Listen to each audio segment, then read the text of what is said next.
వెంటపడ్డాడు, వేధించాడు, ప్రేమించాలి అన్నాడు, లేదంటే చంపేస్తానని అన్నాడు. ఇలా ఓ మైనర్ బాలికను రాచి రంపాన పెట్టాడు ఆకతాయి. చివరికి అనంత పని చేశాడు. ఉన్నత చదువే లక్ష్యంగా బతుకుతున్న ఓ అమ్మాయి జీవితాన్ని చిదిమేసిన రాక్షసుల్ని ఏం చేయాలి? మహిళా రక్షణ కోసం ఎన్నో చట్టాలు వచ్చాయి, శిక్షలు అమలవుతున్నాయి. కానీ కొందరు దుర్మార్గుల్లో ఏమాత్రం మార్పు రావటం లేదు. తాజాగా పశ్చిమ గోదావరి జిల్లాలో జరిగిన ఓ దారుణం మనసున్న వారిలో ఆవేశం కట్టలు తెగేలా చేసింది. ఆసుపత్రిలో చావు బతుకులతో పోరాడుతున్న ఈ అమ్మాయి పశ్చిమ గోదావరి జిల్లా ఏలూరు మండలం చాటపర్రు గ్రామస్తురాలు. ఇంటర్ పూర్తి చేసింది.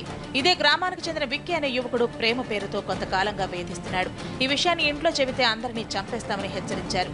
విషయాన్ని తల్లిదండ్రులకు చెప్పిందా అమ్మాయి, కానీ వారు అంతగా పట్టించుకోలేదు.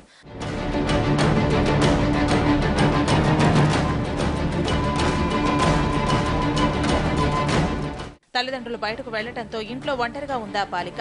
అదే సమయంలో స్నేహితుడితో వచ్చిన విక్కీ ఆ బాలికపై కిరోసిన్ పోసి నిప్పట్టించి పారిపోయాడు. అమ్మాయి కేకలు విన్న ఇరుగు పొరుగు తల్లిదండ్రులకు సమాచారం ఇచ్చి ఆసుపత్రిలో చేర్పించారు. నువ్వు మాత్రం ఇంటికాడ చెప్పావంటే మీ తల్లిదండ్రుల్ని మీ బాబాయిల్ని అందరినీ చంపేస్తాం, తర్వాత నిన్ను కూడా చంపేస్తాం అన్నారంట. అయ్యా నువ్వెందుకమ్మా భయపడిపోక మేము ఉండమన్నామయ్యా, ధైర్యం చెప్పుకొచ్చామయ్యా. ధైర్యం చెప్పుకొచ్చి అయినా కానీ ఎమ్మడిచ్చేసేసి వాళ్ళు ఇష్టం వచ్చినట్టు చేసేస్తున్నారని మదన పడిపోతుంది అయ్యా నా బిడ్డ. అయ్యో ఇవాళ ఎవరి పనుల మీద వాళ్ళు ఉన్నామయ్యా. ఇవాళ ఇంట్లో కేర్చినాలు డబ్బా అక్కడే ఉంటుంది అయ్యా పొయ్యి కాడ. మరి ఎప్పుడు వచ్చి పోసి తాగలు పెట్టేశారు అయ్యా. ఆసుపత్రిలో చికిత్స పొందుతున్న బాధితురాలి పరిస్థితి విషమంగా ఉందంటున్నారు డాక్టర్లు. మరోవైపు ప్రేమించలేదని చంపేందుకు ప్రయత్నించిన ఆ దుర్మార్గుడు వాడి స్నేహితుడి కోసం పోలీసులు గాలిస్తున్నారు. నిర్భయ లాంటి చట్టాలు వచ్చినా మహిళలపై అరాచకాలు ఆగకపోవటం విచారకరం. ఈ చరిత్రకు ఫుల్ స్టాప్ పడేది ఎప్పుడు?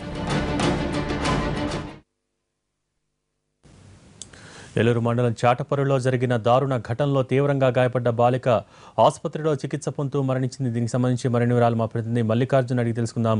మళ్ళీ చెప్పండి, చాటపర్రులో జరిగిన దాడిలో బాలిక మరణించినట్టు తెలుస్తుంది. దీనికి సంబంధించి పూర్తి సమాచారం ఏంటి?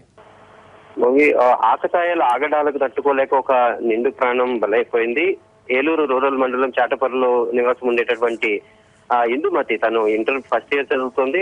గత కొంతకాలంగా కూడా ఆ ఆకతాయిలు వేధింపులు అదే గ్రామానికి చెందినటువంటి వెంకటేశ్వర్లు అనేటటువంటి యువకుడు వేధింపులకు గురి చేస్తున్నాడు. తన వల్ల తను ఈ వేధింపులకు గురైంది. ఈ విషయం తెలుసుకున్నటువంటి తల్లిదండ్రులు కూడా ఆమెను కాలేజీకి పంపించకుండా ఇంట్లోనే ఉంచారు.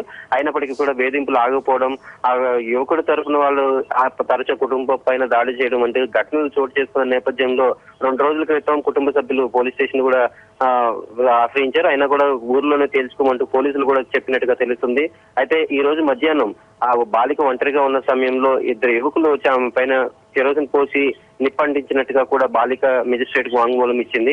తీవ్ర గాయాలు పాలైనట్టు సుమారుగా 90% బాడీ మొత్తం కూడా కాలిపోయి తీవ్రంగా గాయపడినటువంటి బాలిక కొద్దిసేపటి క్రితం ఏలూరు ప్రభుత్వ ఆసుపత్రిలో కన్నుమూసింది. ఈ విషాదంగా ముగిసింది. దీంతో తల్లిదండ్రులు బాధ వర్ణనాతీతంగా ఉంది. వాళ్ళు ఒక్కగానొక కూతురు అలా అయిపోవడం పైన వాళ్ళు ఈ విషయం తెలుసుకున్న వెంటనే సొమ్మసిల్లిపోయారు. ప్రస్తుతం ఈ దాడికి చేసినట్టుగా భావిస్తున్నటువంటి 2 యువకులు కూడా ప్రస్తుతం పోలీసుల అదుపులో ఉన్నారు. పోలీసులు కూడా దీనిపైన అటు ఎస్పీతో పాటు డిఐజీలు కూడా ఈ కేసుని సీరియస్ గా తీసుకుని విచారణ అనేది కొనసాగిస్తున్నారు. అసలు ఈ గొడవలు ఎప్పటి నుంచి ఉన్నాయి, బాలికకి వేధింపులు ఎప్పటి నుంచి ఉన్నాయి అనేటటువంటి కోణంలో దర్యాప్తు కొనసాగిస్తున్నారు. మరోపక్క మంత్రులు కూడా పేతలతో పాటు హోమ్ మినిస్టర్ కూడా ఈ కేసుని సీరియస్ గా తీసుకోవాలని పోలీసులు హెచ్చరించడం జరిగింది. అయితే ఏదేమైనప్పటికీ కూడా ఆకతాయిలు వేధింపుల వల్ల ఒక నిండు ప్రాణం బలైపోవడం అనేది దాంతో అటు చాటపర్రు గ్రామంలో కానీ ఇటు ఏలూరు ప్రభుత్వ ఆసుపత్రి పరిసరాల్లో కానీ మొత్తం అంతా ఒక విషాద ఛాయలు అలుముకున్నాయి.